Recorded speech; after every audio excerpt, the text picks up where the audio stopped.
नमस्कार विद्यार्थी मित्रांनो, आपलं झेंडे अकॅडमीमध्ये स्वागत आहे. आपण भाग 1 मध्ये इंग्रजी भाषा कौशल्य प्रस्तावना आणि भाग 2 मध्ये इंग्लिश जी उजळणीसह आपण माहिती मिळवलेली आहे आणि मराठी मधून इंग्रजी लिखाण कसं करायचं हे 14 कडीच्या सहाय्याने पाहिलेलं आहे. विविध प्रकारचे चार्ट जे वेगवेगळे प्रकारची माहिती त्यामध्ये पाहिली होती. आता ह्या भागामध्ये भाग 3 ह्या भागामध्ये आपण इंग्रजी व्याकरण याविषयी माहिती मिळवणार आहोत. त्यासाठी आपण इंट्रोडक्शन म्हणजेच सुरुवात करणार आहोत. ग्रामर. व्याकरण it is a branch of syntax. आता हा जो सिंटॅक्स जो शब्द आहे म्हणजे सेंटेन्स स्ट्रक्चर, वाक्यरचना, that studies the organisation of words. It is an explosion of set of rules for producing grammatical structures. The grammar may be of a whole language, a particular phrases, clause or sentence. याचाच अर्थ असा आहे की शब्दांच्या मांडणींचा अभ्यास, वाक्यरचनांचा अभ्यास म्हणजे व्याकरण. आता अल्फाबेट हा भाग आपण पाहिलेला आहे. त्यामध्ये अल्फाबेट म्हणजे मूळाक्षरे. English alphabets are classify into 2 categories. 1 vowels म्हणजे स्वर, 2 कॉन्स्टन्ट्स म्हणजे व्यंजने. अल्फाबेट नंतर वर्ड म्हणजे शब्द. A word is a basic element in every language. It is a proper combination of letters. The proper arrangement of words represent objects or ideas. It is also called as a meaningful unit of language sound. म्हणजेच अक्षर किंवा वर्गांची अर्थपूर्ण मांडणी म्हणजे शब्द. यानंतर phrases, अर्थपूर्ण शब्द समुदाय. It is a string of words that form a grammatical unit, usually within a clause or sentence. Phrases are use together with an idiomatic meaning. आता हा ॲडोमॅटिक जो शब्द आहे म्हणजे भाषेचा वैशिष्ट्य. इंग्रजी भाषेचा जो वैशिष्ट्य आहे त्यामध्ये आपण फ्रेजेस हे वापरणार आहोत. क्लॉज म्हणजे पोटवाक्य. Clause is a group of words consisting of a subject and its predicate.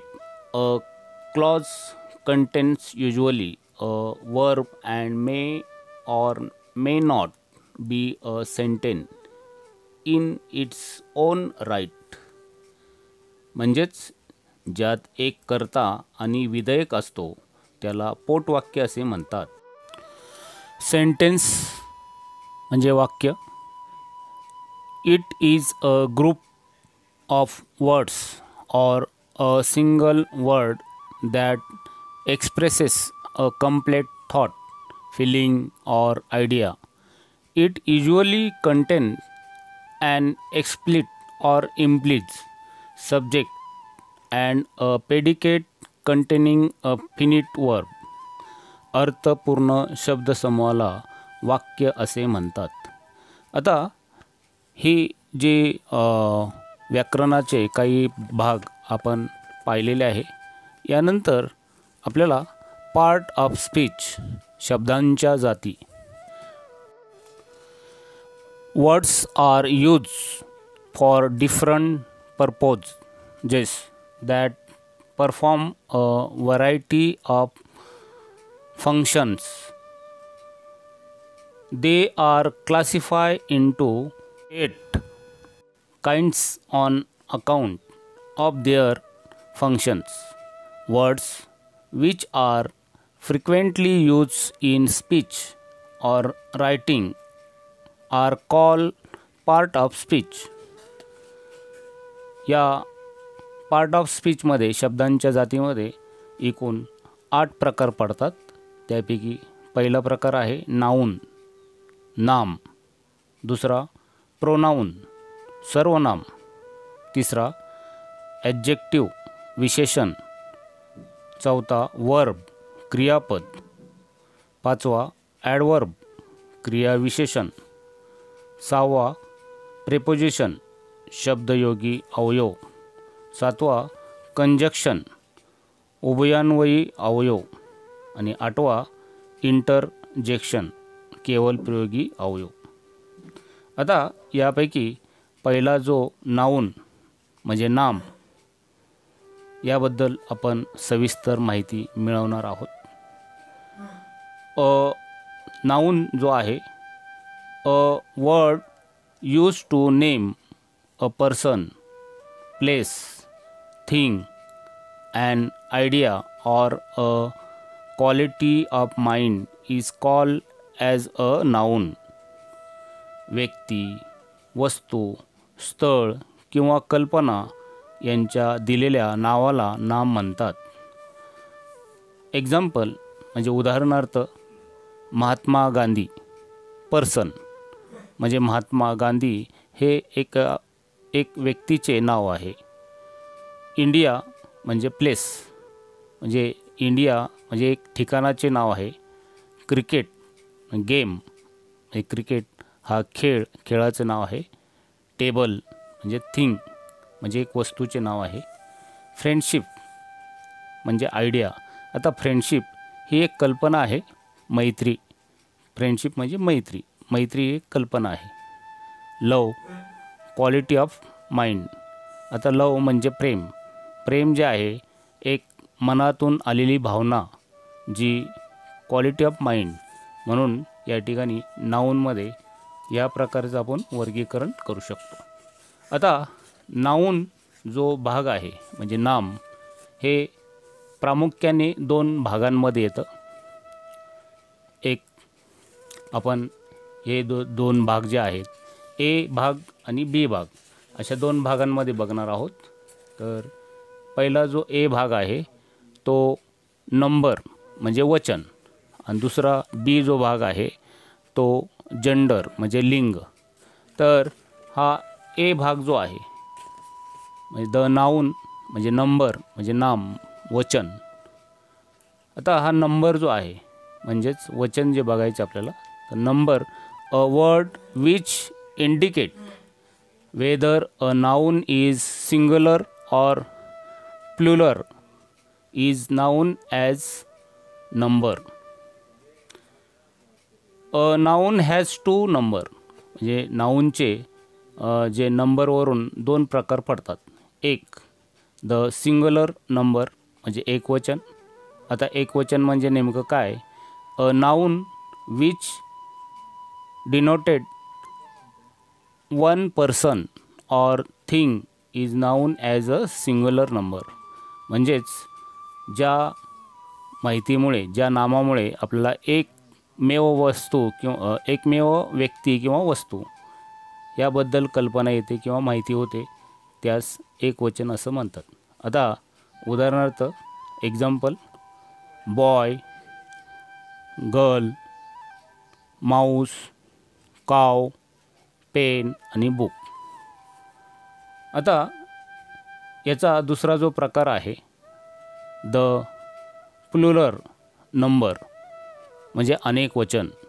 A noun which denoted more than one person or thing is noun as plural number.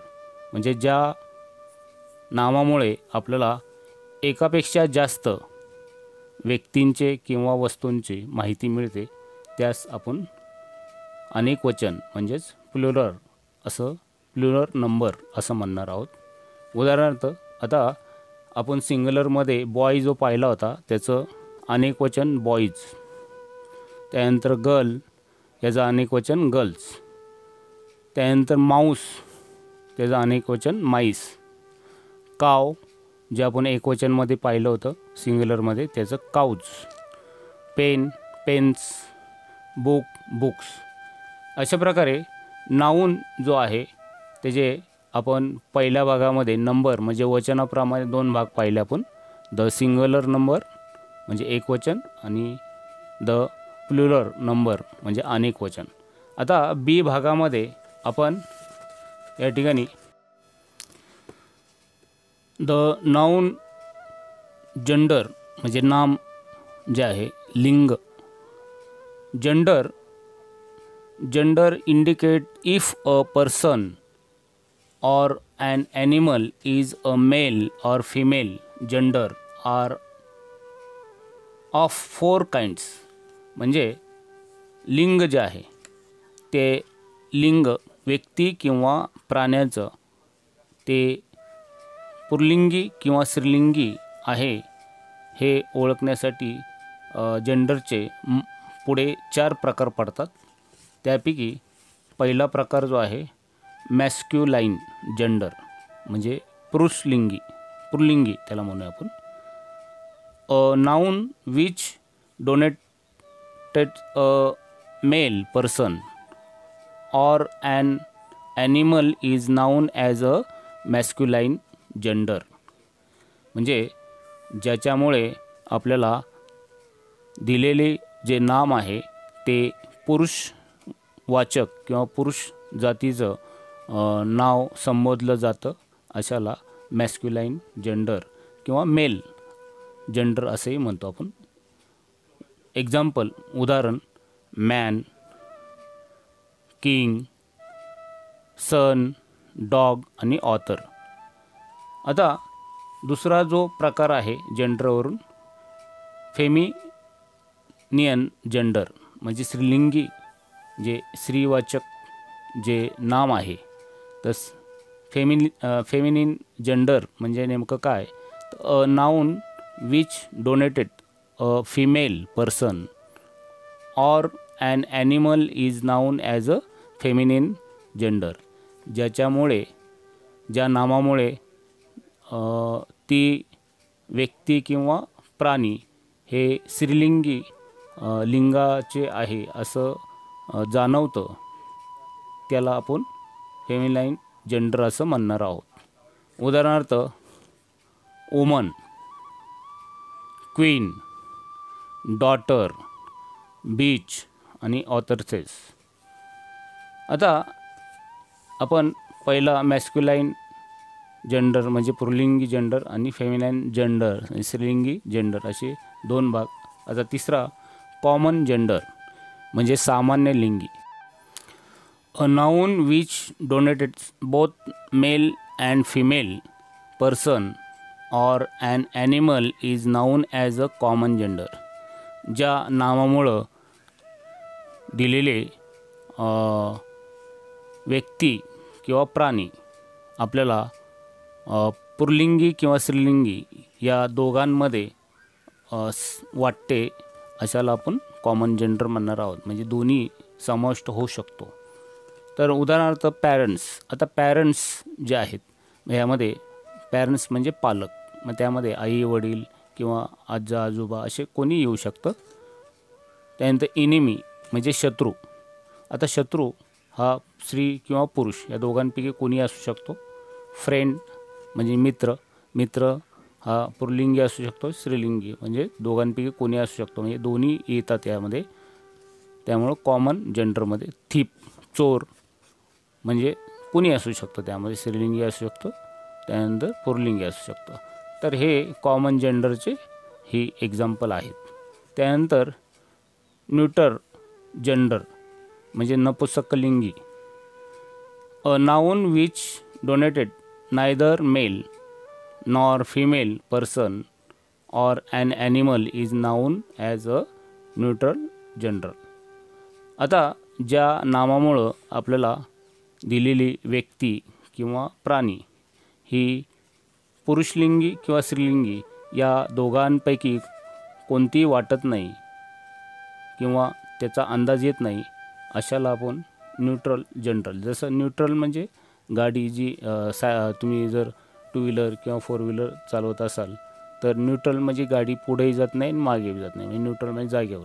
तसं स्त्रीलिंगी किंवा पुल्लिंगी ह्या दोघांपैकी कुणाचाही बोध होत नाही अशाला आपण न्यूट्रल जनरल असं नपुंसकलिंगी असं म्हणणार आहे. आता उदाहरणार्थ बुक, पेन, रेडिओ, कॉलेज इत्यादी अशी जी उदाहरणं आहेत ती आपण पाहिलेले नाऊनमध्ये. तर नाऊनचे प्रमुख दोन भाग पडतात, नंबर म्हणजे वचन आणि जेंडर म्हणजे लिंग. तर नंबरचे पुढे दोन भाग पडतात, सिंग्युलर नंबर आणि प्लुरल नंबर. त्यानंतर जेंडरमध्ये चार भाग पडतात, feminine gender 2, masculine gender, common gender आणि न्यूट्रल जेंडर. तर अशा प्रकारचे नामाचे जे माहिती आहे तुम्ही व्यवस्थित आणखी मिळवा आणि यावर आणखी माहिती तुम्ही घेऊन नाम ह्या जो ग्रामरचा व्याकरणाचा भाग आहे तो व्यवस्थित समजून घ्या. पार्ट ऑफ स्पीचमध्ये शब्दांच्या जातीमध्ये दुसरा नामानंतर दुसरा जो भाग आहे pronoun. A word use in place of nouns to avoid repetition is noun as a pronoun. नामाची पुनरावृत्ती टाळण्यासाठी त्याऐवजी वापरला जाणारा शब्द म्हणजे सर्वनाम. Example, Sachin is a good cricketer, he plays very well. आता यामध्ये दोन वाक्य जे आहेत तर पहिल्या वाक्यामध्ये सचिन हे प्रमुख नाव आलेलं आहे, म्हणजे व्यक्तीचं नाव आलेलं आहे. तर त्याची पुन्हा पुनरावृत्ती टाळण्यासाठी दुसऱ्या वाक्यामध्ये सचिन हा पुल्लिंगी असल्यामुळे ही ह्याचं सर्वनाम म्हणजे प्रोनाऊन वापरलेलं आहे. दुसऱ्या वाक्यामध्ये Shraddha is my believe, she is very beautiful.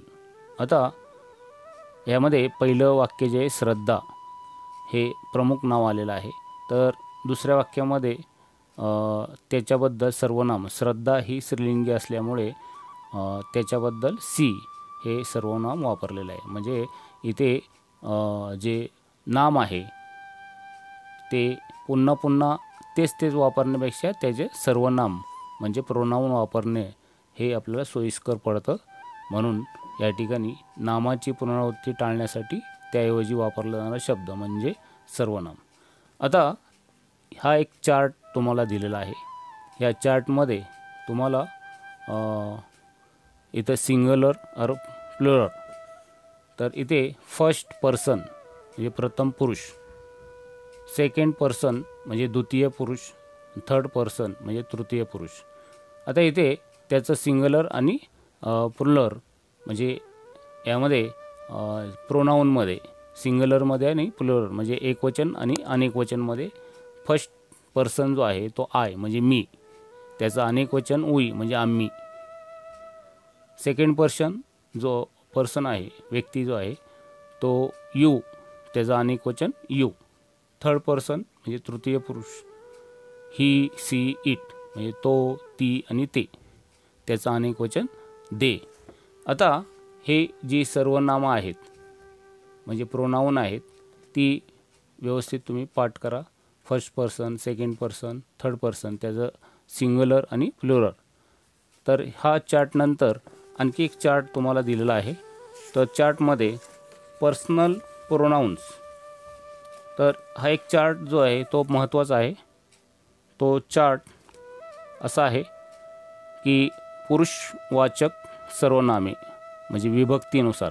त्यामध्ये पहिला जो भाग आहे तो पर्सन म्हणजे पुरुष, त्यानंतर फर्स्ट प्रथम, सेकंड आणि थर्ड जसं आपण पहिल्या चार्टमध्ये पाहिलं होतं.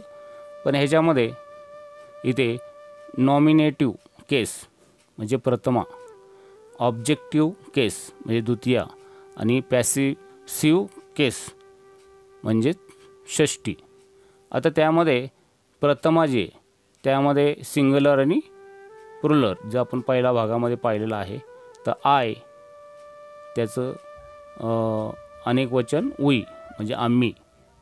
त्यानंतर ऑब्जेक्टिव्ह केस म्हणजे द्वितीयामध्ये सिंग्युलर आणि प्लुरल. तर आय जो आहे त्याचे द्वितीय जे आहे ती मी होते, त्याचं अनेक वचन म्हणजे वीचं अनेक वचन अस होतं, म्हणजे मी म्हणजे मला आणि अस म्हणजे आम्हाला. त्यानंतर पॅसेसिव्ह केस म्हणजे षष्टी जे आहे त्यामध्ये सिंग्युलर आणि प्लुरल. तर आय जो आहे त्याचं सिंग्युलर माय किंवा माईन म्हणजे माझा, माझी आणि माझे असं त्याचा अर्थ होतो. तर प्लुरल म्हणजे अनेक वचन म्हणजे वी हे जे आहे त्याचं अनेक वचन षष्टीमध्ये आवर किंवा आवर्स म्हणजे आमचा, आमची आणि आमचे अशा प्रकारे त्याचा बदल होतो. त्या सेकंडमध्ये फर्स्ट म्हणजे प्रथमा जे आहे ती यू म्हणजे तू, त्याचं अनेक वचन प्रथमामध्ये यू म्हणजे तुम्ही, द्वितीयामध्ये यू म्हणजे तुला, त्यानंतर द्वितीयामध्ये अनेक वचन यू म्हणजे तुम्हाला, तृतीयामध्ये युवर म्हणजे तुझा, तुझी आणि तुझे. त्यानंतर षष्टी म्हणजे पॅसेज जे आहे त्यामध्ये त्याचं अनेक वचन युवर किंवा युवर्स म्हणजे तुमचा, तुमची आणि तुमचे. तर हा जे ह्या शब्दांचे अर्थ लक्षात ठेवा. थर्ड म्हणजे तृतीया जे आहे त्यामध्ये प्रथमा म्हणजे ही, सी, इट आणि त्याचं अनेक वचन दे. तर द्वितीयामध्ये ही, सी, इट. तर हा ही जो आहे जर पुरुषवाचक तृतीय करता जर सर्वनाम जर ही पुरुषवाचक असेल तर त्याचं द्वितीया हिम होते म्हणजे त्याला, आणि त्याचं अनेक वचन देम होतं. त्यानंतर स्त्रीवाचक जर असेल तर हर हे द्वितीयामध्ये होते म्हणजे तिला, आणि त्याचं अनेक वचन देम म्हणजे त्यांना. त्यानंतर इट म्हणजे ते, तर त्याचं द्वितीयामध्ये इट म्हणजे त्याला आणि त्याचं अनेक वचन देम त्यांना. त्यानंतर षष्टी म्हणजे पॅसेसिव्ह केस, षष्टीमध्ये जी तृतीय आहे ही हा पुरुषवाचक असेल तर त्याचं एक वचन सिंग्युलरमध्ये हीज म्हणजे त्याचा, त्याची किंवा त्याचे, आणि त्याचं अनेक वचन देअर्स तर त्याचा, त्याची आणि त्याचे. त्यानंतर स्त्रीवाचक जर असेल तर त्याची षष्टी हर किंवा हर्स म्हणजे तिचा, तिची किंवा तिचे. त्यानंतर त्याचं अनेक वचन देअर्स, देअर किंवा देअर्स म्हणजे त्याचा, त्याची किंवा त्याचे. आणि इट हे जे आहे त्याचे षष्टीमध्ये सिंग्युलरमध्ये इट्स होतं, एस लागतो त्याला म्हणजे त्याचा, त्याची आणि त्याचे, त्याचं अनेक वचन देअर्स किंवा देअर्स. तर हा जो चार्ट आहे तो पर्सनल प्रोनाऊन म्हणजे पुरुषवाचक सर्वनाम विभक्तीनुसार. विद्यार्थी मित्रांनो, पार्ट्स ऑफ स्पीच शब्दांच्या जातीमध्ये आपण 8 प्रकार बघणार आहोत.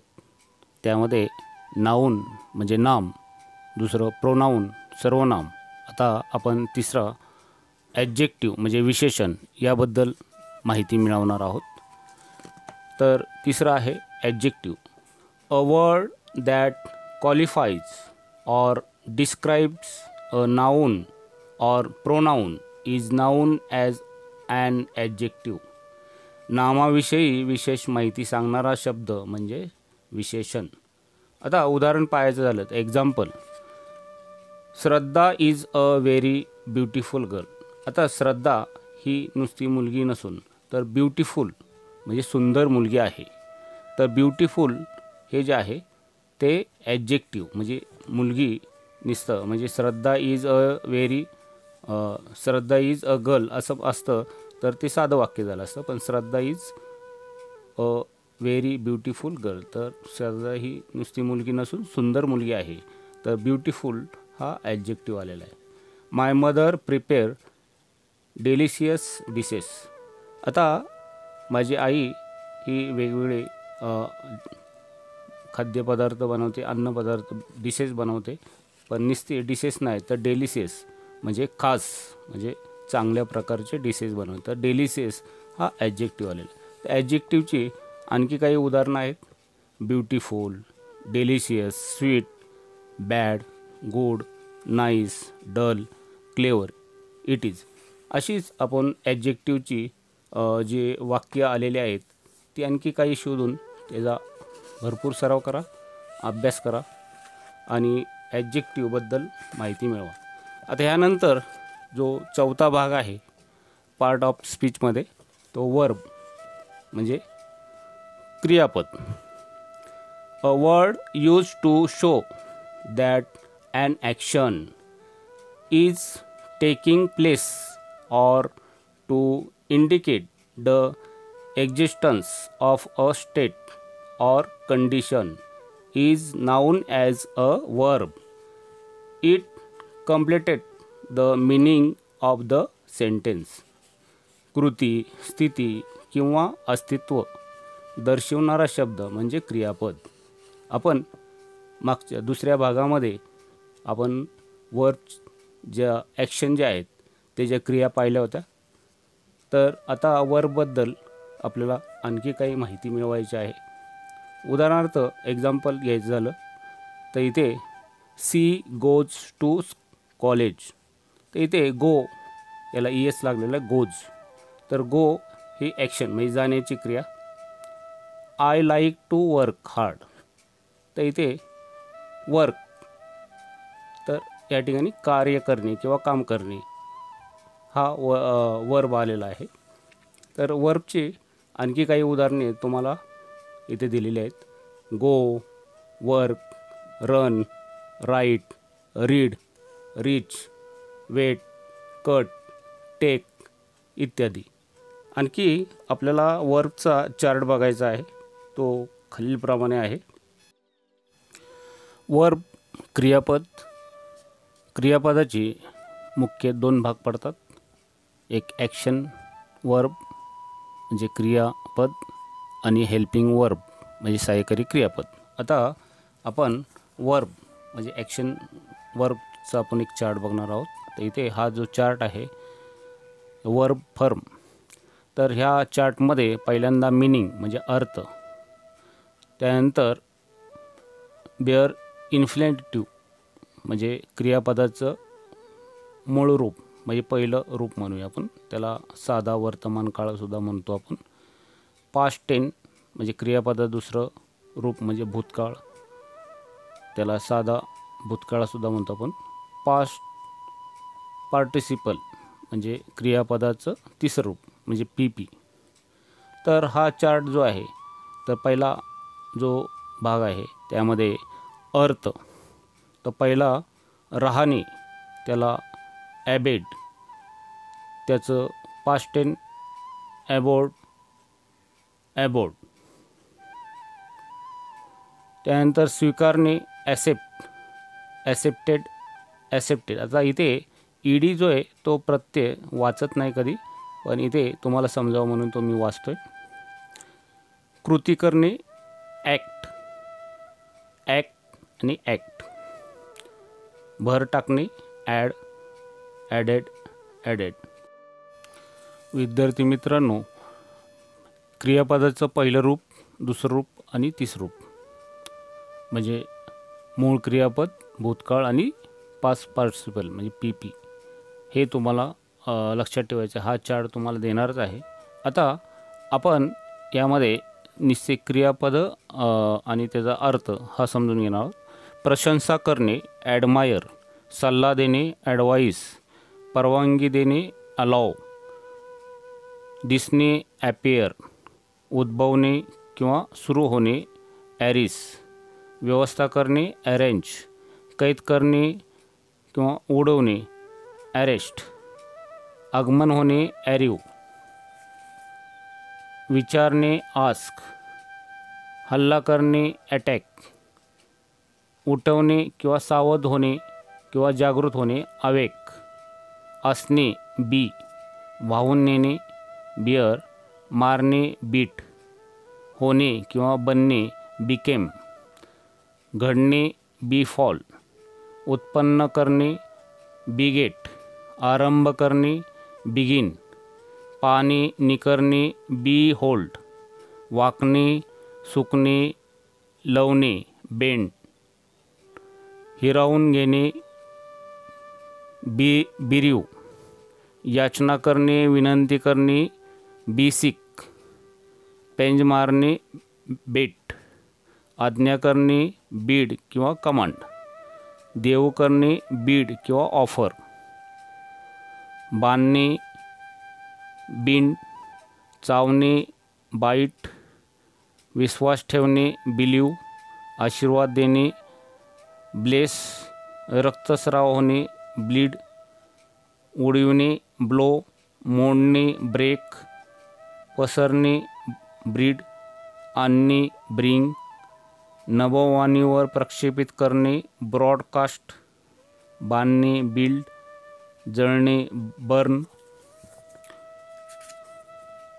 स्फोट होणे ब्रस्ट, विकत घेणे बाय, दोष देणे ब्लेम, कापणे कट, बोलणे कॉल, पाठलाग करणे चेस, तपासणे चेक, येणे कम, स्वयंपाक करणे कुक, स्वच्छ करणे क्लीन, पकडणे कॅच, गोळा करणे कलेक्ट, शिवी देणे क्रस, आव्हान देणे डेअर, देणे वाटणे डील, खणणे डिग, करणे डू, ठरविणे डिसाईड, काढणे ड्रॉ, स्वप्न पाहणे बघणे ड्रीम, पिणे ड्रिंक, चालवणे ड्राईव्ह, दान करणे डोनेट, नाचणे डान्स, मरणे डाय, कोरडे करणे ड्राय, राहणे वस्ती करणे ड्रीव, खाणे ईट, व्यक्त करणे एक्सप्रेस, आशा करणे एक्सपेक्ट, पडणे फॉल, भरवणे खाऊ घालणे फीड, वाटणे फिल, लढणे फाईट, सापडणे फाईंड, पळून जाणे फ्ली, वेगाने फेकणे फ्लिंग, उडणे फ्लाय, पाठलाग करणे फॉलो, अपयशी होणे फेल, घाबरगुंडी उडविणे फायटन, न करणे दूर राहणे फोरबिअर, मना करणे फोरबिड, विसरणे फॉरगेट, त्याग करणे सोडून देणे फॉरसेक, गोठणे फ्रीज, भीती वाटणे फिअर, संपविणे फिनिश, मिळणे मिळवणे गेट, सोन्याला मुलामा देणे ग्लीड, बांधणे चढविणे ग्रीड, देणे गिव, जाणे गो, दळणे ग्राइंड, वाढणे ग्रो, गोळा करणे गॅदर, लोंबकळणे हँग, मदत करणे हेल्प, ऐकणे हिअर, ठेवणे कीप, ठार मारणे किल, गुडघे टेकणे किनिल, विणणे किनिट, जाणे माहीत असणे नाव, जगणे लाईव, सोडून जाणे लिव, अंडे घालणे ले, नेतृत्व करणे लीड, झुकणे वाकणे लीन, उडी मारणे लिफ, शिकणे लर्न, उसने देणे लेंड, काही करू देणे लेट, पोहणे लाई, लावणे पेटविणे लाईट, हसणे लाफ, प्रेम करणे लव, दिसणे लुक, ऐकणे लिसन, वर उचलणे लिफ्ट, कुलूप लावणे लॉक, गमावणे लॉस, बनविणे मेक, अर्थ असणे मीन, हरविणे मिस, भेटणे मीठ, लग्न करणे मॅरी, हलविणे मूव, नमूद करणे मेन्शन,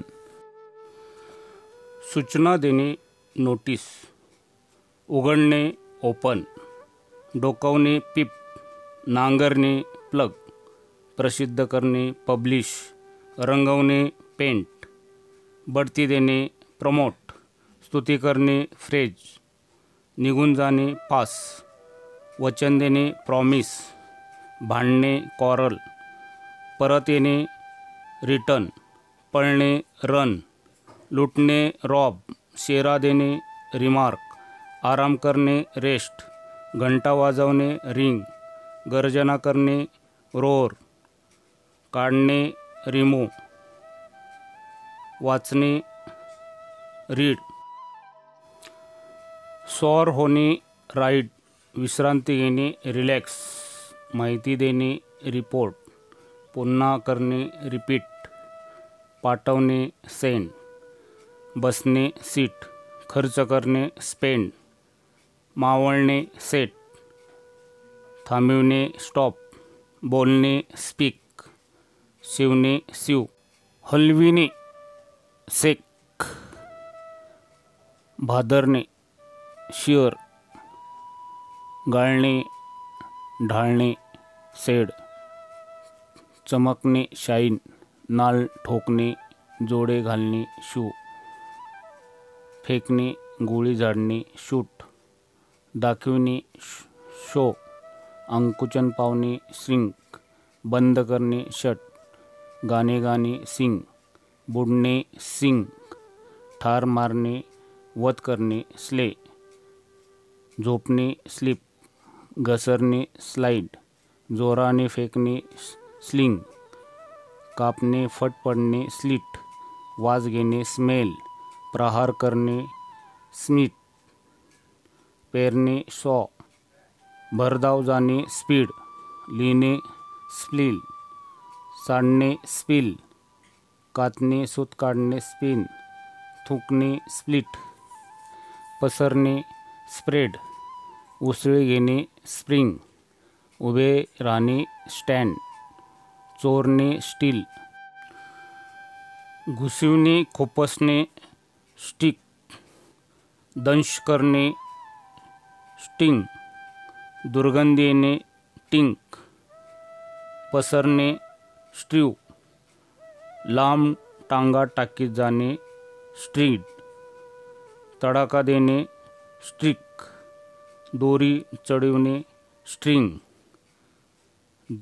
झगडणे स्ट्रीव, शपथ घेणे स्वेअर, झाडणे स्वीप, फुकणे स्वेल, पोहणे स्विम, हेलकावे खाणे स्विंग, घेणे टेक, शिकविणे टीच, टरकावणे टियर, सांगणे टेल, विचार करणे थिंक, उत्कर्ष होणे स्ट्रीव, फेकणे थ्रो, खुपसणे घुसवणे ट्रस्ट, तुडविणे ट्रीट, अर्थ कळणे अंडरस्टँड, अंगीकरणे अंडरटेक, जागे होणे ओक, परिधान करणे वेअर, विणणे व्ह्यू, नष्ट होणे वॅनिश, वाट पाहणे वेट, काळजीत पडणे वरी, चालणे वॉक, रडणे विफ, पाहणे वॉच, धुणे वॉश, वाया घालवणे वेस्ट. विद्यार्थी मित्रांनो, आपण क्रियापदांची 3 रूपं पाहिलेली आहेत. यामध्ये मूळ क्रियापद, त्यानंतर भूतकाळी क्रियापद आणि तिसरे रूप. आता मूळ क्रियापदाचं भूतकाळ होताना जर तुम्हाला क्रियापदामध्ये ईडी हा प्रत्यय लागत असेल तर मूळ क्रियापदामध्ये जर शेवटी ई जर असेल तर फक्त डी हे अक्षर लावून त्याचे भूतकाळ आणि तिसरं रूप होतं. ज्याच्यामध्ये शेवटी ई नसेल तर ईडी हा प्रत्यय लागून ईडी प्रत्यय लागतो आणि दोन्ही रूपं बनतात, भूतकाळाचे आणि तिसरं रूपाचं. त्याचप्रमाणे जर एखाद्या मूळ क्रियापदाच्या शेवटी वाय असेल आणि त्याचं ईडी हा प्रत्यय लागत असेल तर वायचा लोप होऊन त्याचा आय बनतो आणि ईडी प्रत्यय लागून भूतकाळ आणि तिसरं रूप अशी पुढची रूपं बनतात. तर हे तुम्ही लक्षात ठेवायचं आहे. काही क्रियापदं ही तशाच प्रकारे तिन्ही रूपामध्ये राहतात, तर काही क्रियापदं वेगवेगळ्या रूपामध्ये राहतात. तर हे तुम्ही सगळं जेवढं तुम्ही पाठांतर करता तेवढं तुम्हाला हे इंग्रजी भाषा कौशल्यामध्ये चांगल्यात चांगला तुम्हाला बोलण्याचा सराव करता येईल. हे जे क्रियापदं आहेत, हा एक इंग्रजीचा खजिना आहे. या प्रत्येक क्रियापदापासून असंख्य वाक्य बनतात. ही क्रियापदं तुमच्याकडे जर रफ वह्या असतील तर प्रत्येक क्रियापदं आणि त्याचे अर्थ हा 20-20 वेळा, जर प्रत्येक याचे स्पेलिंग आणि त्याचा अर्थ हा तुम्हाला माहीत असण्यासाठी हा प्रत्येक शब्द हा 20-20 वेळा लिहिला पाहिजे. त्याचप्रमाणे आपण पार्ट ऑफ द स्पीच या शब्दांच्या जातीमध्ये 8 प्रकार बघणार आहोत. त्यापैकी आपण नाऊन, नाम, प्रोनाऊन, सर्वनाम, ॲडजेक्टिव्ह, विशेषण आणि वर्ब म्हणजे क्रियापद. तर एक क्रियापदामध्ये आपण क्रियापदांची 3 रूपं शिकलेलो आहोत. तर आणखी एक ह्याचा एक भाग आहे वर्ड फॉर्मेशन. तर ह्याच्यामध्ये नाऊनचं वर्बमध्ये आणि त्यानंतर नाऊनचं ॲडजेक्टिव्हमध्ये आणि वर्बचं ॲडजेक्टिव्हमध्ये रूपांतर कसं होतं, ते कशा प्रकारे वापरतात, तर ह्याचा एक चार्ट देणार आहे, तो सुद्धा तुम्ही पाठ करायचा आहे. विद्यार्थी मित्रांनो, पार्ट्स ऑफ स्पीच शब्दांच्या जातीमध्ये आपण नाऊन, नाम, प्रोनाऊन, सर्वनाम, ॲडजेक्टिव्ह, विशेषण आणि वर्ब क्रियापद अशी 4 प्रकार पाहिले. तर total part of the speech शब्दांच्या जातीमध्ये 8 प्रकार आपल्याला बघायचे आहेत. राहिलेले 4 प्रकार आपण पुढच्या भागामध्ये बघणार आहोत.